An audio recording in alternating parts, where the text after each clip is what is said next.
Liana, silakan nyalakan mikrofonnya. Kita baca Yunus 1, ya satu pasal itu ya. Silakan.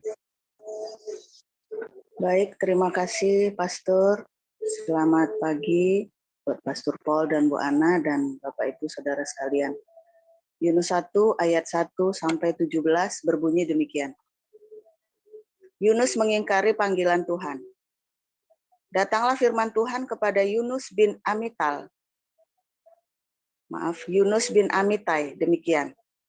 Bangunlah, pergilah ke Niniwe, kota yang besar itu, berserulah terhadap mereka karena kejahatannya telah sampai kepadaku.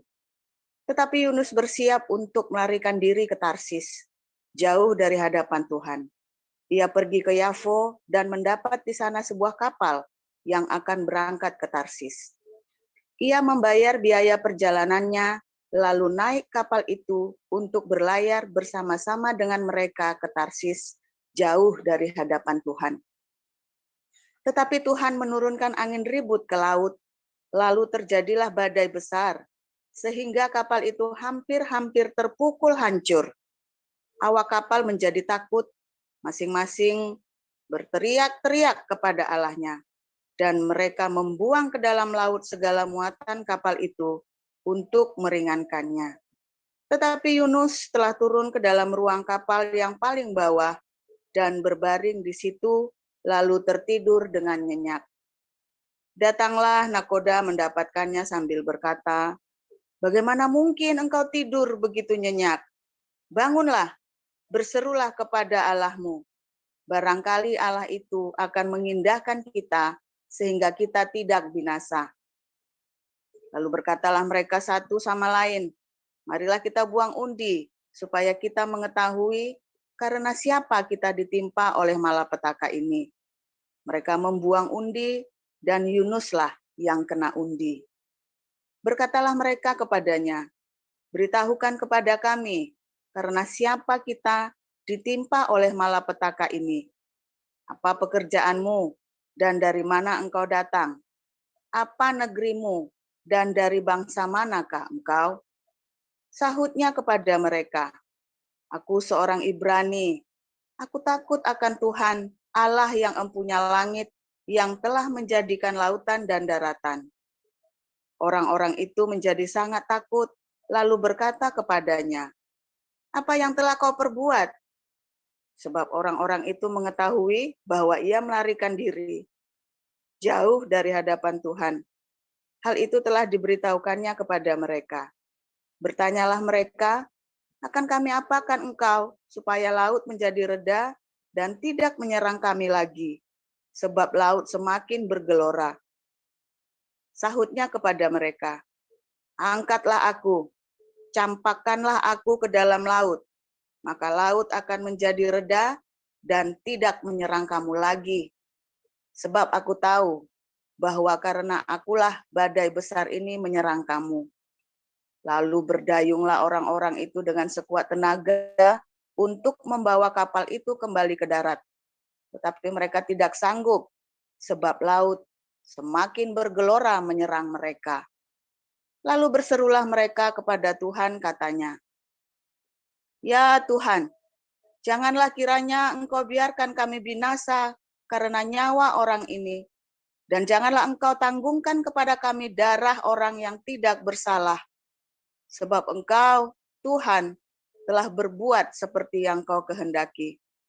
Kemudian mereka mengangkat Yunus, lalu mencampakkannya ke dalam laut, dan laut berhenti mengamuk.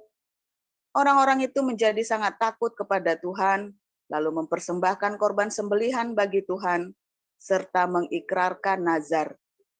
Maka atas penentuan Tuhan, datanglah seekor ikan besar yang menelan Yunus. Dan Yunus tinggal di dalam perut ikan itu 3 hari 3 malam lamanya. Demikian, Pastor.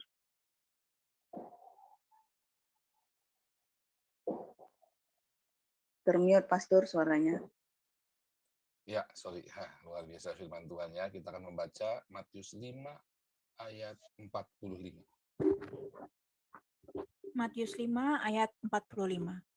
Karena dengan demikianlah kamu menjadi anak-anak Bapamu yang di surga, yang menerbitkan matahari bagi orang yang jahat dan orang yang baik, dan menurunkan hujan bagi orang yang benar dan orang yang tidak benar. Ya, saya akan membacakan dari ini ya, dari serial pengajaran penciptaan ini di Kejadian 1 ayat 14 sampai 19. Berfirmanlah Allah, jadilah benda-benda penerang pada cakrawala untuk memisahkan siang dari malam. Biarlah benda-benda penerang itu menjadi tanda yang menunjukkan masa-masa yang tetap dan hari-hari dan tahun-tahun.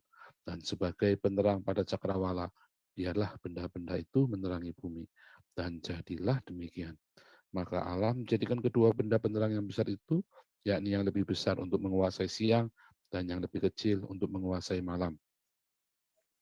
Dan menjadikan juga bintang-bintang. Allah menaruh semuanya itu di cakrawala untuk menerangi bumi dan untuk menguasai siang dan malam dan untuk memisahkan terang dari gelap.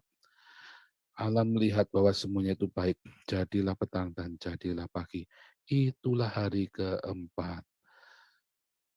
Luar biasa. Ini kalau di dalam pelajaran apologetik, saya lagi cerita tentang penciptaan yang secara hurufiah, ya. Tetapi karena ini kita lagi doa fajar, kita cerita penciptaan dari metafora kehidupan umat manusia. Kita kemarin belajar selama 3 hari, yaitu kerendahan hati. Ketika kita meninggalkan kerendahan hati, maka bencana itu akan datang dalam hidup kita. Ya, itulah awal bencana hidupmu. Itulah awal kejatuhanmu. Jadi bukan saat engkau berzina, bukan. Bukan saat engkau lagi bohong, bukan. Bukan saat engkau lagi berdusta atau saat menipu atau saudara sedang melakukan sesuatu yang tidak baik, bukan. Tapi saat engkau tidak rendah hati, itu awal kehancuran. Hati-hati ya, koreksi diri. Nah, untuk kembali, maka harus rendah hati. Untuk kembali harus merendahkan diri kita kepada Tuhan. Supaya ia menaungi kita. Dan kemudian, ya, ia akan memberikan terangnya pada kita sehingga kita bisa memanage hidup kita juga dengan kerendahan hati. Kalau sebelumnya kita memanage dengan kesombongan, dengan kepongahan, sekarang kita memanage di dalam kerendahan hati.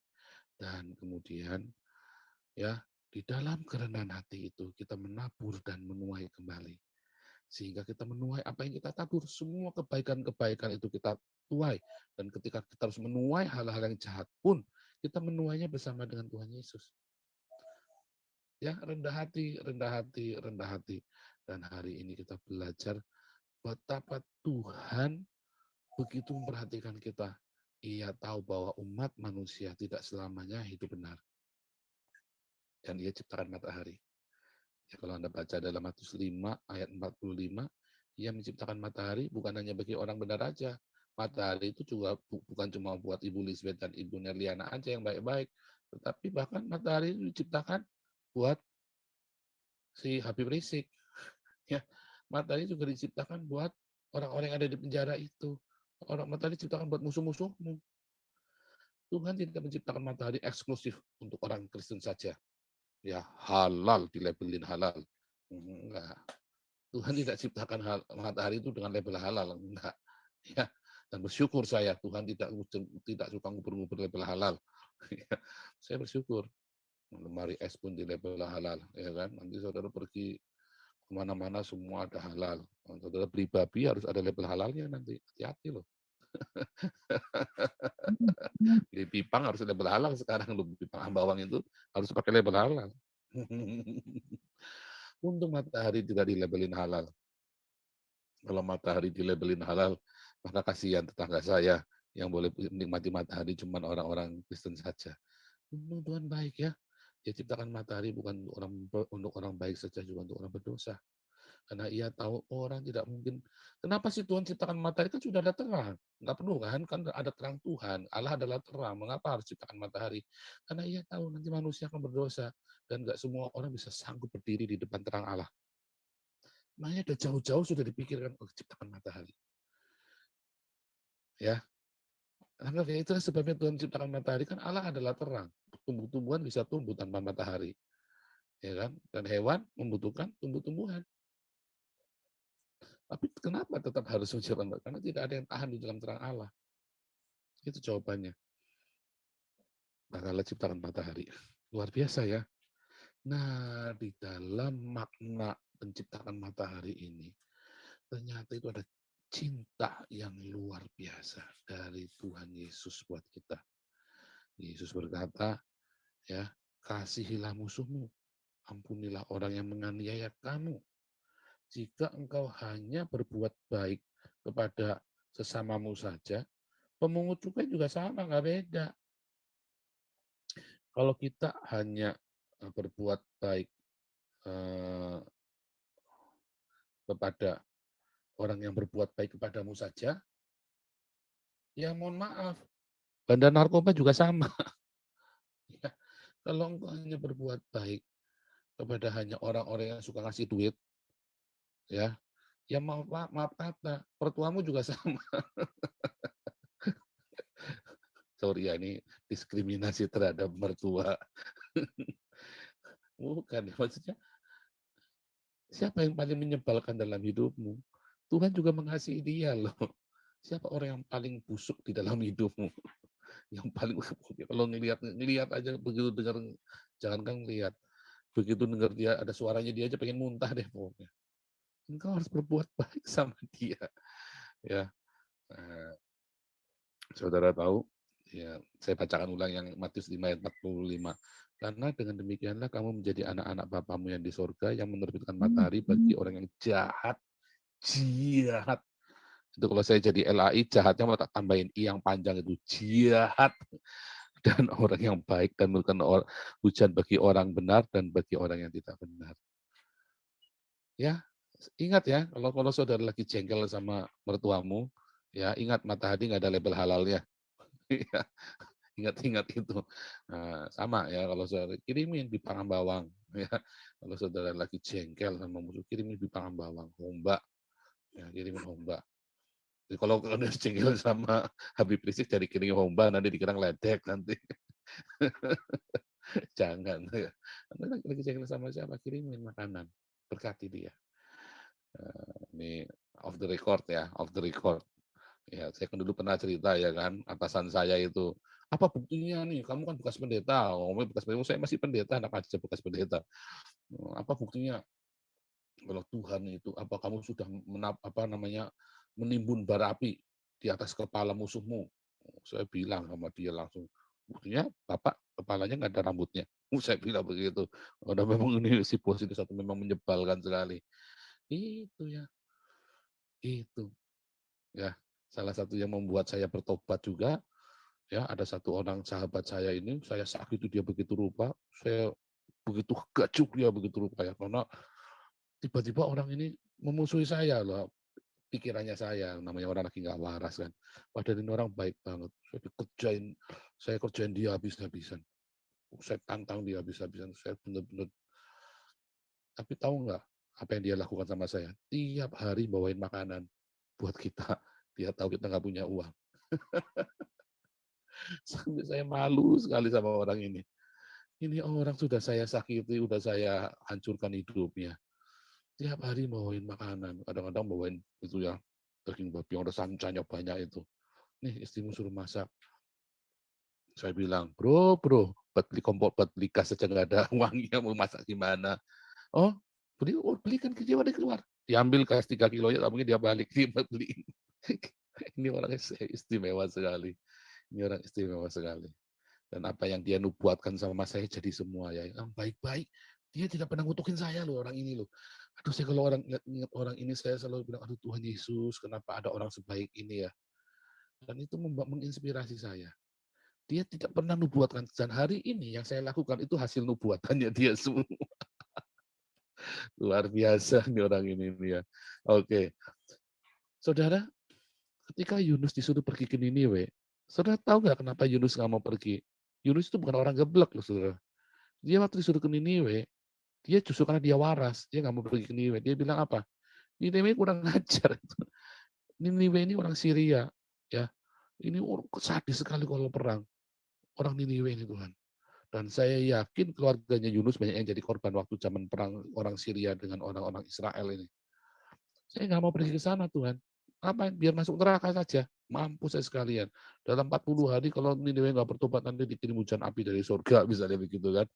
Yunus bilang, oh kirim aja. Kalau perlu jangan cuma hujan api, hujan nuklir. Dia bilang begitu Yunus. Jangan api nuklir sekalian, dia bilang zaman itu benar nuklir ya. Tapi Nabi kan bebas kan.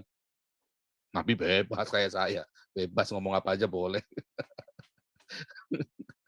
Ya, Nabi bebas mau ngomong apa aja pokoknya paling bener dah pokoknya. Sama Yunus juga begitu. Kirim nuklir Tuhan. Ngarang Paul ini zaman dulu nggak ada nuklir. Pokoknya Nabi bebas. Marah dia, disuruh sana nggak mau. Maunya Yunus ya Tuhan, dia tahu persis apa yang Tuhan mau lakukan, apa dia tahu persis. Sekarang dia bilang, dia pikir gini, saudara bayangin ya, kalau Yunus pergi ke sana, ya Yunus tahu nggak kapasitas dia sebagai nabi, dia akan didengar.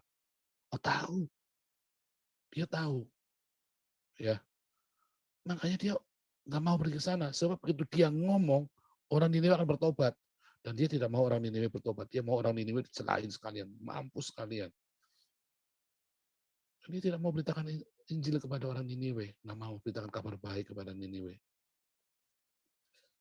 Nah, di tengah jalan, dia pergi, naik kapal, sengaja bertolak belakang dengan Niniwe ke Tarsis. Akhirnya orang-orang kayak Yunus inilah yang bikin masalah bagi orang lain. Kayak saya, ya kan? Orang-orang kayak saya ini, ya, orang-orang hamba-hamba Tuhan yang nggak taat ini kan bikin masalah buat orang lain. Dia yang bikin masalah, orang lain semua yang kena akibatnya. Kayak saya yang bikin salah, ya, 3 tahun saya bikin masalah, orang-orang semua kena akibatnya semua gara-gara kesalahan saya. Anda juga begitu. Ketika Anda tidak mau merendahkan hidupmu kepada Tuhan, tidak mau membuka hatimu untuk berbelas kasihan, ketika kamu tidak mau untuk hidup, tidak kompromi dengan kebenaran, ingat loh, Anda dan saya adalah orang-orang yang diurapi Tuhan. Orang-orang pilihan. Ketika kita tidak melakukan 3 hal yang kemarin, ya, 1, hidup tanpa kompromi. Ya, tidak kompromi dengan namanya dosa. Nggak kompromi, bayar pajak utuh, kalau perlu tambahin bayarnya. Bayar pajak, ini pajak lagi. Oh iya, saya ingat sekali ya Pak Stephen Tong pernah mecat majelisnya gara-gara konangan nggak bayar pajak. Dipecat itu sama Stephen Tong itu. Kayak gara-gara apa pajaknya di inilah bisa sulapan begitu. Oh, dipecat itu. Serius itu beneran Pak Stephen Tong itu nggak main-main dia. Padahal itu donatur terbesar ya gerejanya dia, nggak urusan. Karena Tuhan yang kasih berkat. Jadi pajak itu, Tuhan Yesus bilang, ya bayarlah kepada kaisar apa yang patut dia terima. Ya, dikorupsi Pak, enggak masalah, jangan takut. Itu bukan urusanmu, yang penting kau lakukan kewajibanmu dengan benar. Ya, lakukan kewajibanmu dengan jangan takut kekurangan, jangan takut kekurangan. Di Eropa ini semua orang bayar pajak dengan rajin. Ya, enggak urusan pemerintah, enggak urusan, tetapi Tuhan memberkati. Kalau semua orang berpikir begitu, lah Anda juga berpikir yang nggak benar kok. Jangan kompromi dengan dosa. Ya bahkan masalah pajak. Ya, jangan. 2, ya Anda harus hidup di dalam apa? Belas kasihan. Mengasihi musuh-musuhmu. Jangan Anda berkeras hati. Ya, ketika ada orang sudah minta ampun kepadamu, ya jangan kau berkeras hati. Ampuni dia, lepaskan dia. Karena perkataanmu akan melepaskan dia dari semua dosa-dosanya. Itulah kabar baik. Itulah Injil. Itu Injil ketika kamu mengampuni, orang itu datang minta ampun dengan sungguhan hatinya dia. Dan kamu tahu dia, aduh sudah, sama-sama kita sudah rugi nih. Ya sudah, ampuni mau gimana. Ya, orang-orang yang punya belas kasihan ini, maka saudara nanti ketika saudara nabur, saudara akan menuai. Tapi kalau saudara berkeras, ya tidak mau untuk mengampuni dia, hidupmu akan menjadi masalah. Kamu kan tanggung dosanya dia loh. Orang-orang yang nggak mau ampuni itu dosanya pun, dosamu sendiri pun akan tanggung dirimu. Sial bener ya, Tuhan sial. Jadi orang Kristen sial bener nih Tuhan. Udah saya dikerjain, ditipu, sudah rugi, ya orangnya orangnya datang minta ampun, saya kudu ngampuni. Kalau nggak ngampuni, dosa saya yang lama pun masih utuh. Malah ditanggung lagi. Iya memang begitu. Coba bayangin kalau seluruh dunia punya prinsip seperti itu. Damai nggak dunia? Damai. Bukannya teriak-teriak takbir senggol bacok. Penistaan. Ampunilah musuhmu. Berkatilah orang-orang yang menganiaya kamu. Ampuni ya. Ampuni. Ampuni mertuamu. Ampuni anakmu. Ampuni ayahmu. Ampuni istrimu. Ampuni. Ampuni suamimu. Ampuni adikmu. Kakakmu. Ampuni sahabatmu. Jika kamu tidak mau melepaskan pengampunan itu bagi mereka, itu akan jadi masalah loh bagi orang lain. Ya, kamu yang kena topan badai, tapi orang sekitarmu itu akan ikut sial. Beneran loh, itu beneran ya. Kamu yang tidak mau ngampuni, tapi orang-orang sekelilingmu juga akan ikut sial. Ya kan? Ya kan? Jadi Tuhan Yesus itu tidak melebeli halal. Matahari itu nggak dilabelin halal sama Tuhan Yesus. Ya, artinya buat semua orang boleh. Juga kasih Tuhan itu buat semua orang, juga kita. Jangan berbuat baik hanya kepada orang-orang yang baik sama kita saja, gampang. Oke, tunggale, gampang. Ya, tapi mulailah memberkati musuh-musuhmu. Ampuni dia, berkati dia. Lakukan. Nanti kamu akan lihat ada terobosan-terobosan besar. Serius. Wah, Pak Paul teori. Lah, saya kan sudah ngalami yang saya cerita itu sudah saya ngalamin semua. Kalau saya nggak ngalamin, saya nggak cerita.